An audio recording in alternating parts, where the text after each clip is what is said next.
নায়ক সিনেমার সেই অনিল কাপুরকে সবার মনে আছে।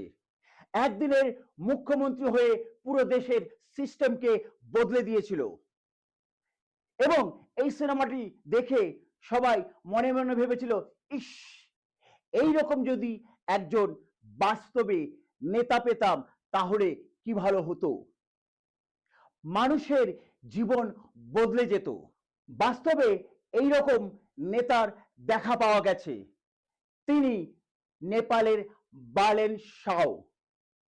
নায়ক সিনেমার অনিল কাপুরের মতন কিভাবে বালেন শাও নায়ক হয়ে উঠলেন, স্বপ্নের নেতা হয়ে উঠলেন, আজ বলবো সেই গল্প।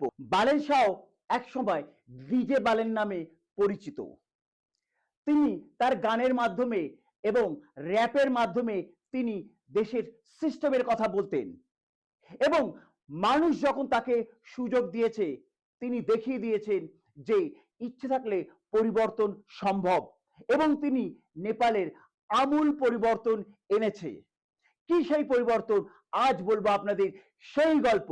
বালেন শাও ক্ষমতায় এসেই তিনি 100 দিনের পরিকল্পনা অনলাইনে দিয়ে দিয়েছেন এবং এ থেকে সাধারণ মানুষও জানতে পারছে যে সরকারি পরবর্তী পদক্ষেপগুলো কি, অর্থাৎ প্রত্যেকটা মানুষের কাছে স্বচ্ছ তার পদক্ষেপ এবং এর সাথে তিনি ভিআইপি কালচার তুলে দিয়েছেন, অর্থাৎ রাস্তা বন্ধ করে ভিআইপির যাতায়াত তিনি বন্ধ করে দিয়েছেন। সাধারণ মানুষ যেভাবে রাস্তা দিয়ে যাবে একজন ভিআইপিকেও সেইভাবে যেতে হবে এবং তিনি নিজেও নিজেও বাজারে, রাস্তায়, অটোতে, বিভিন্ন মুদি দোকানে তিনি হেঁটে হেঁটে ঘুরছেন এবং মানুষের সুখ দুঃখের কথা শুনছেন।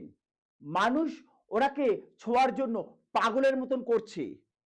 মানুষ ফুল নিয়ে ওনাকে দিচ্ছেন এবং মানুষ ওনাকে ভগবানের মতন দেখছে।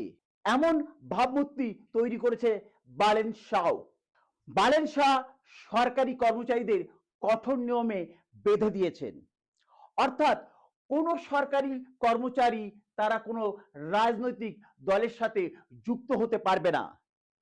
কোনো সরকারি কর্মচারী যদি রাজনৈতিক দলের সাথে যুক্ত থাকে তাকে সরকারি চাকরি ছাড়তে হবে এবং উপযুক্ত শাস্তিও হবে।